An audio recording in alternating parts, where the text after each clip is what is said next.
What's happening? Andy here. I'm joined today by Louella Fernandes of Quocirca. How are you today? Yeah, I'm good, Andy. Great to be here.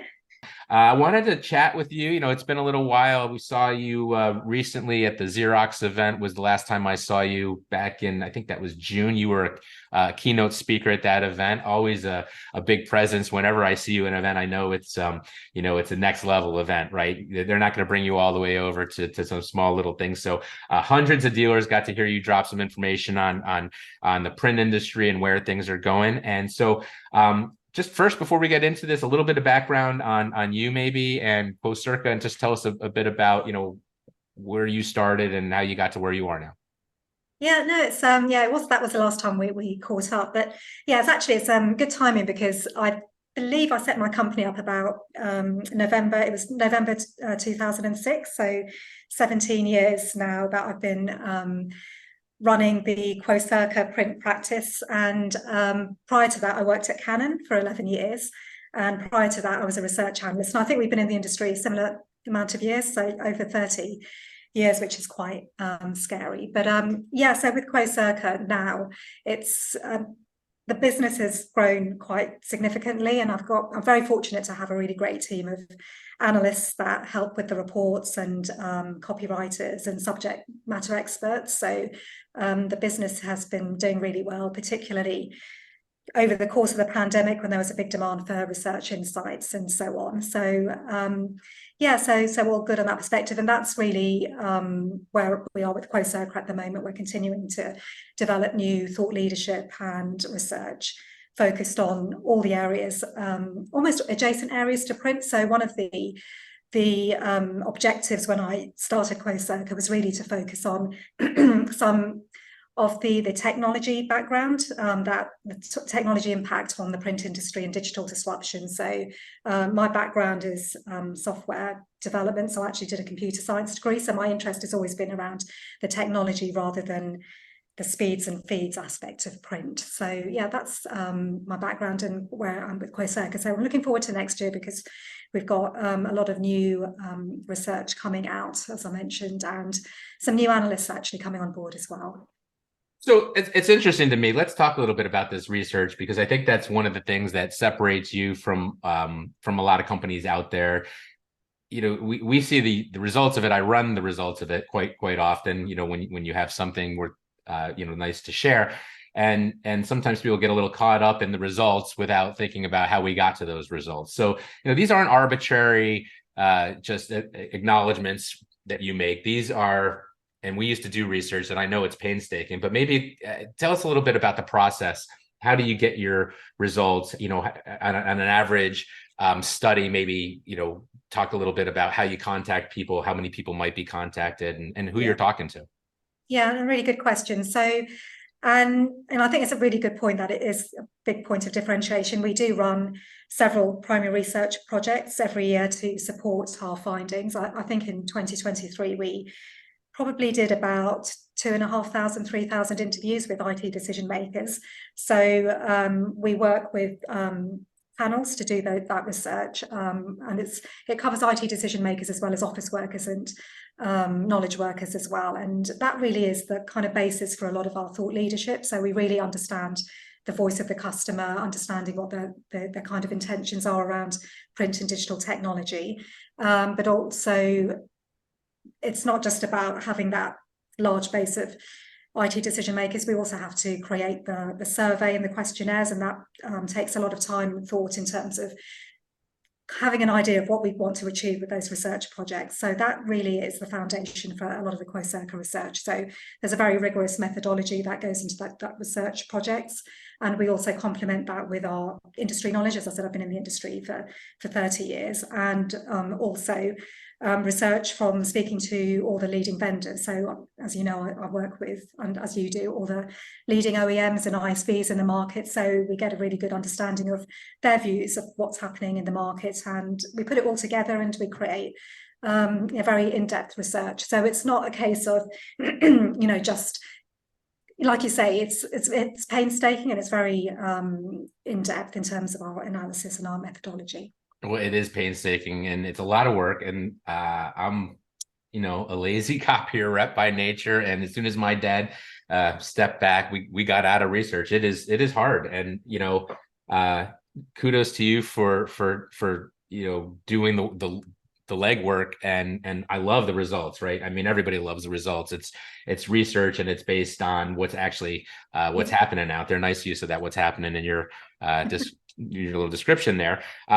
So moving to one of the reports, the recent reports, and that's kind of what sparked this conversation. We were going to try to get this in last month during Cybersecurity Month, but we didn't quite make it. You just did a big study on secure printing, a big report on secure printing. Tell us about that. Yeah, so that's the ELATIC. I know I'm not ELATIC. Our buddies at RFID sponsor ELATIC RFID sponsored that. Yes. So it was really great. So we've worked with them to create a sponsored white paper on the print security landscape, and the premise of it is to really demonstrate the need for better print security practices. And it's interesting because we run this annual research study on print security, which always reveals that around 60% of organizations have experienced a data breach as a result of insecure printing, and the majority of those print security breaches are related to paper being left in output trays. And increasingly our data is showing that that's happening more in the home as well. So it's not just in the office workplace, obviously, because of hybrid work becoming so prevalent now. So the research really uncovered that only 38% of organizations are actually using some form of secure print solution. And just to define that, by secure print, we mean any kind of solution that allows a user to authenticate and then release the document only to that authorized user. So typically pin printing is the standard built-in capability for a lot of MFPs. But the issue with pin printing is that it can be a weak form of authentication. It can be less secure than RFID technology.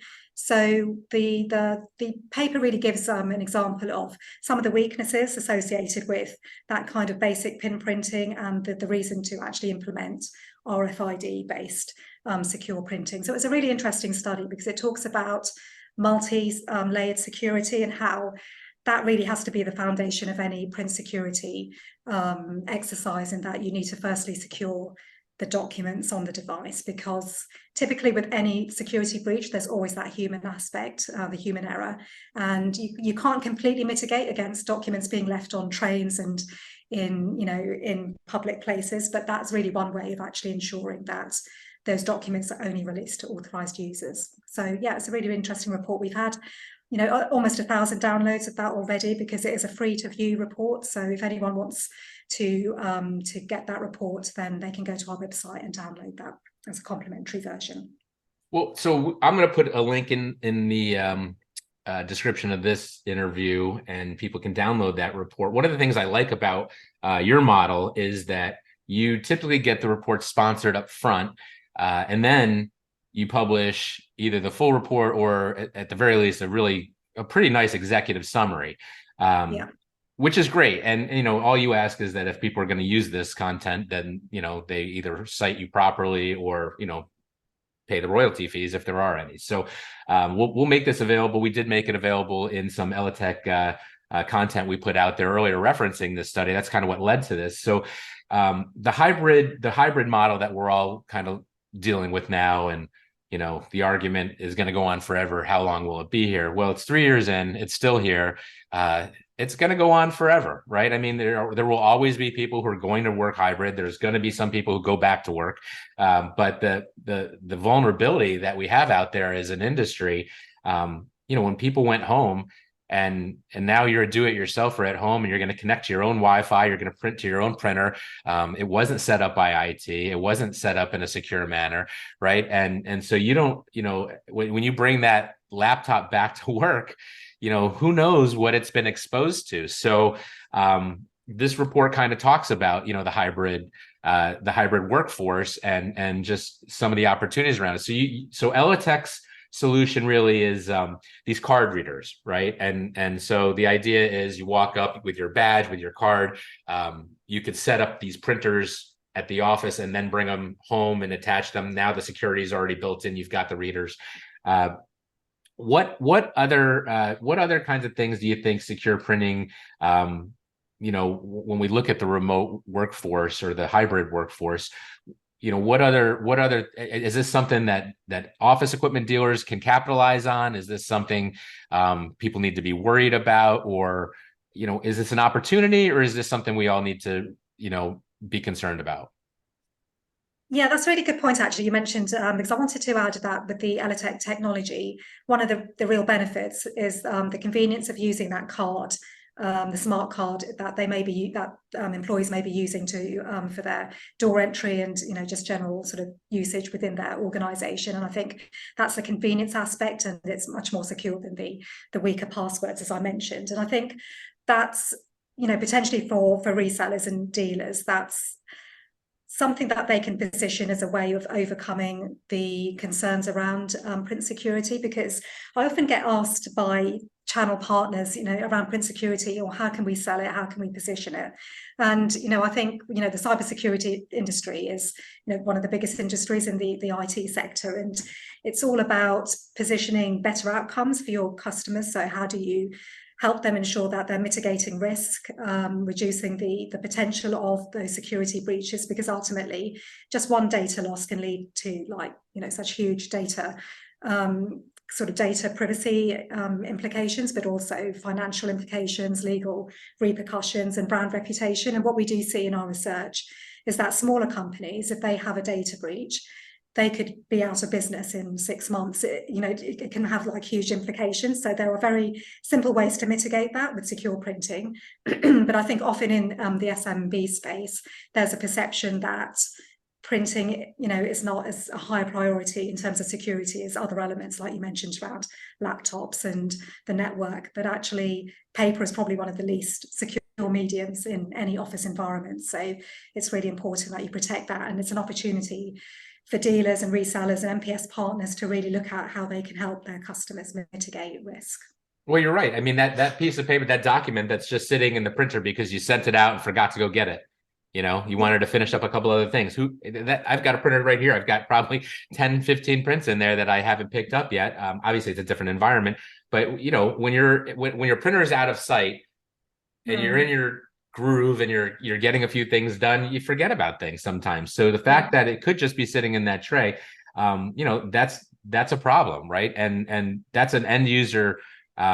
That's a trait, a characteristic of end users that how can you get around it? Well, what you do is you make them have to slide their card to go get their print. Yeah. And that's a way to make sure that doesn't happen. Other things that, the dealers obviously need to do is get these products set up. All the printers have, as far as I know, offer security, some better than others, right? Especially, the office printers versus maybe some of the less expensive ones you can just buy on Amazon, the really, really inexpensive ones. But even those have security. But the bottom line is, if you don't set that up, then it doesn't matter. It might as well not have it. And, I think when people bring it home, they don't necessarily know all the things that need to be set up. Yeah.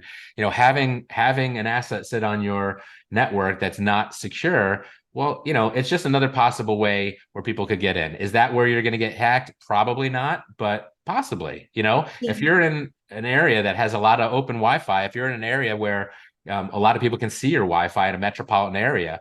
I'm in a residential area. I'm in the middle of nowhere, and I can see about 4 Wi-Fis, just from my little location. So think about that when you're in an apartment complex, when, you pull up your Wi-Fi and you've got 20, 30, right? And so if something's not locked down properly and somebody knows what they're doing, that's how they'll get you. And, and I think that's a really important point.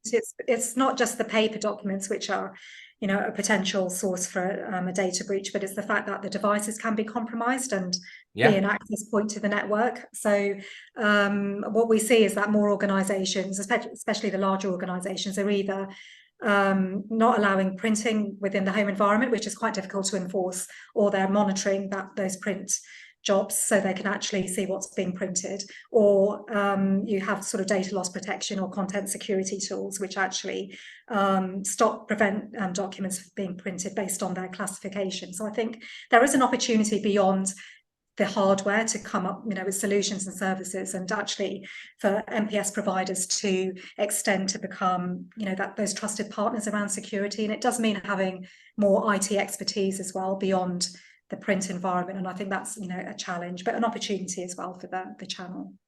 Well, it's a very good report. I will put it out there. I encourage everybody to download that. And that was awesome. I enjoyed chatting with you about that.